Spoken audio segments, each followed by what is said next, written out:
अच्छा जी। तो हमने प्री एसईओ भी कवर कर लिया कि प्री एसईओ में क्या होता है, उसमें कीवर्ड्स रिसर्च करना, अ, उसके बाद कम्पिटिटिव एनालिसिस करना, उसके बाद एरर्स फाइंड करना कि एसईओ के एरर्स कौन से हैं मेरी वेबसाइट के अंदर या क्लाइंट की वेबसाइट के अंदर। तो उसमें हमें एक पहले रोड मैप पता चल जाता है कि हम क्या करने लगे हैं, कौन से कीवर्ड्स हमने इम्प्लीमेंट करने हैं, कौन सी एरर्स फिक्स करनी है, और हमारा कंपटीटर्स क्या कर रहे हैं, उसी के हिसाब से हम कीवर्ड्स लगाएं, या वही पेजेस इम्प्लीमेंट करें। अच्छा, तो वो आपको एक आइडिया मिल जाता है।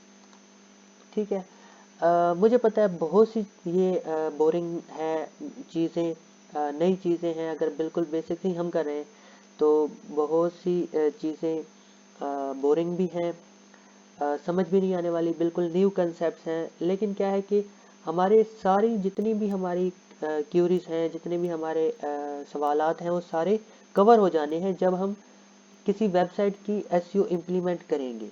किसी वेबसाइट पे जब हम एसईओ इम्प्लीमेंट करेंगे, पूरा गो थ्रू प्रोसेस होगा, पूरा ट्यूटोरियल होगा, तो हमें पता चल जाएगा कि ये काम कैसे होता है। अब मैंने पिछली वीडियो में एसईओ इम्प्लीमेंटेशन वाली वीडियो में आपको सारा बताया थोड़ा बहुत।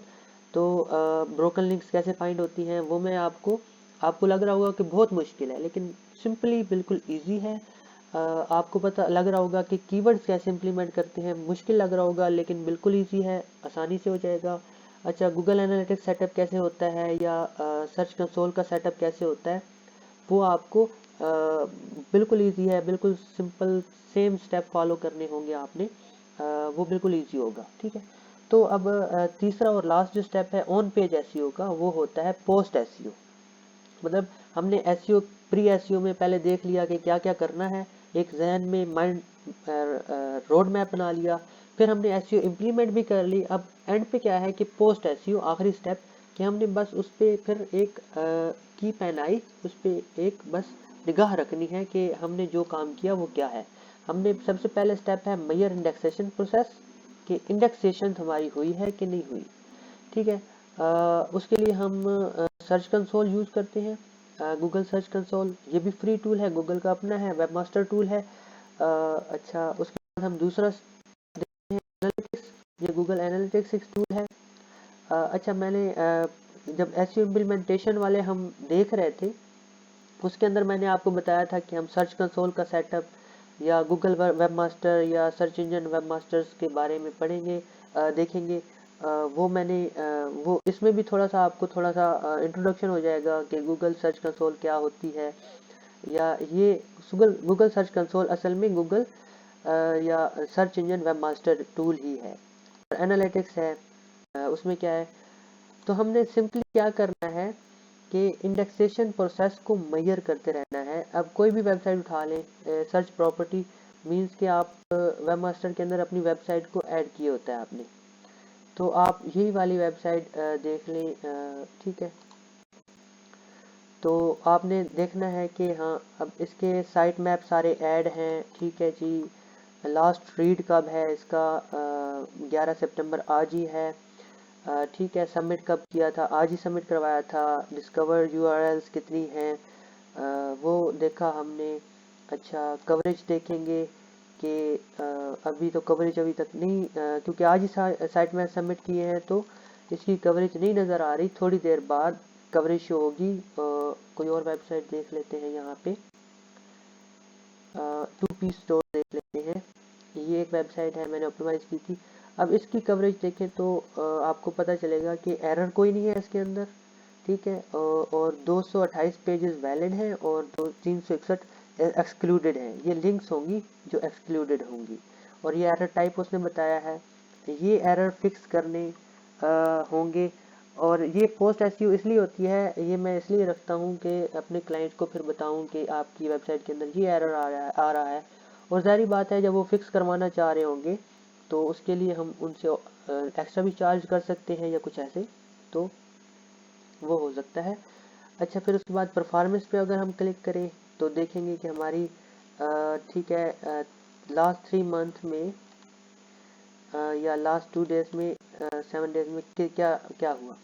अब बहुत सी वेबसाइटें ऐसे हैं जिन पे मैं काम नहीं कर रहा, तो वो फिर मीन्स के कुछ सालों पहले ऐड की थी, कुछ महीनों पहले ऐड की थी, तो वो फिर डाउन हो जाती हैं, या क्लाइंट इंटरेस्टेड नहीं होते, काम खुद नहीं करते, या ऐसे तो ऐसे।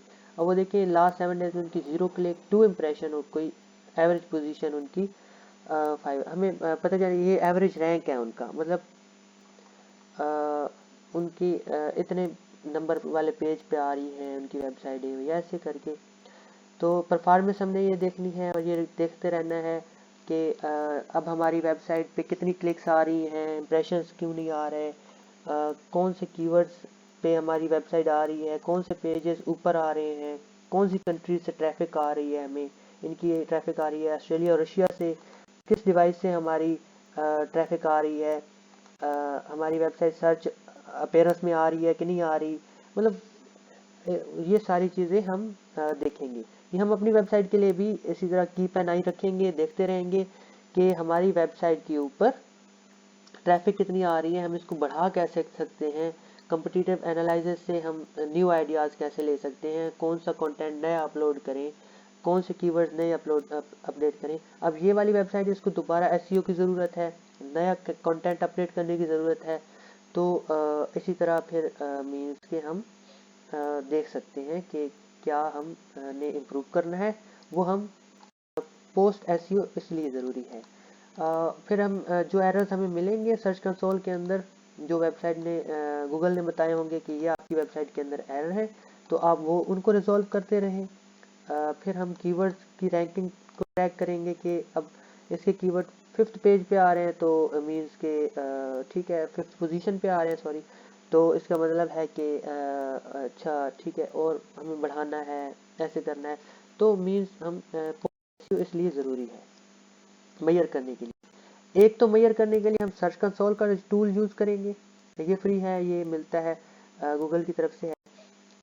और एक एनालिटिक्स के ज़रिए हम यूज़ करेंगे गूगल एनालिटिक्स, और इसमें भी प्रॉपर्टीज़ होती हैं। पहले आपका अकाउंट है, एक अकाउंट पे आपकी मल्टीपल प्रॉपर्टीज़ हो सकती हैं।